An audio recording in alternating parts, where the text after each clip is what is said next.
bonne question. Dans l'ensemble, il y a quand même pas mal de personnel intermittent comme nous. Donc voilà. Les avantages et les inconvénients. Oui, il y a des avantages et des inconvénients, bien sûr. Et donc, ça c'est la première chose que je voulais dire. La deuxième, c'est vous dire aussi pourquoi nous on est à Granville en ce moment. Donc, c'est pour faire effectivement un atelier en janvier prochain, enfin, un film en janvier prochain avec des élèves. Et c'est que nous, on travaille donc avec Théâtre Groupe sur un spectacle.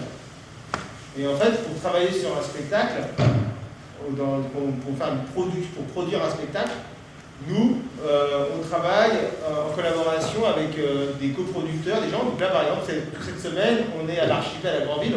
On vient du Jura, on vient pas d'à côté, on vient pas de Caen ou de Coutances. On vient du Jura et on vient ici pour travailler le spectacle. Et c'est ce qu'on appelle ici une résidence. C'est-à-dire que la résidence, c'est le moment de travail où on avance sur le spectacle. Alors ça peut être une résidence pour plein de choses différentes. Ça peut être une résidence technique, on décide de fabriquer des objets par exemple qui vont nous servir pour un spectacle. Ça peut être une résidence de jeu, qui est le cas pour nous cette semaine où on invente aussi le spectacle. Ça peut être une résidence pour de la lumière, ça pourrait être une résidence pour des choses très différentes. Et c'est à force on construit plusieurs résidences qui nous permettent à la fin justement de jouer le spectacle, de construire le spectacle. Oui, cette construction-là, elle va nous prendre entre 1 an et 2 ans. Ouais.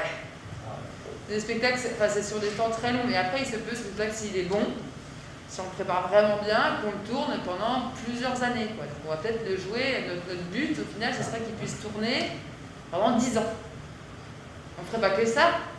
On aurait d'autres spectacles, on aurait d'autres créations, mais en fait, voilà, les spectacles, c'est des temps extrêmement longs, on étire le temps parce qu'on a besoin de temps pour créer des spectacles. En fait, on ne peut pas être 2 mois non-stop les uns avec les autres pour imaginer un spectacle. À la fin, on sature du cerveau, on n'a plus l'énergie, on ne sait plus où on va.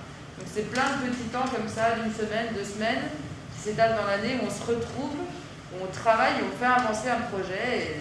Et donc là, le spectacle, il sera prêt été-automne.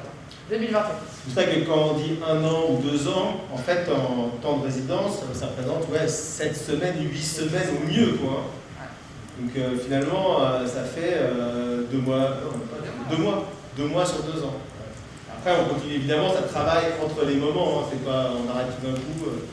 Et en fait, intermittent, c'est souvent ça, c'est-à-dire qu'on a un genre de planning qui se passe, où on a 1 voire 2 spectacles qui se construisent en même temps, donc il y a ça à placer, puis en plus, il y a les autres spectacles qu'on a déjà construits et qu'on joue. Quoi.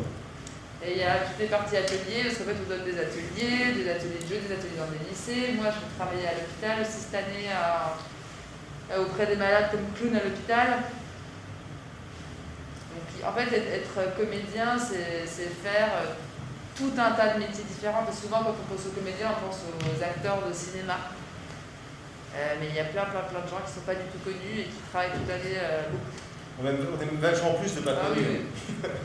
Et heureusement d'ailleurs qu'il n'y a pas que des stars au cinéma. Mais voilà, comédien ou comédienne, c'est un métier qui est très riche et qui est très vaste dans les formes que ça peut prendre. On peut faire du clown en entreprise, on peut faire du théâtre caché, on peut faire du théâtre d'investigation, enfin on peut faire du théâtre documentaire. Enfin, il y a une myriade de formes en fait, possibles.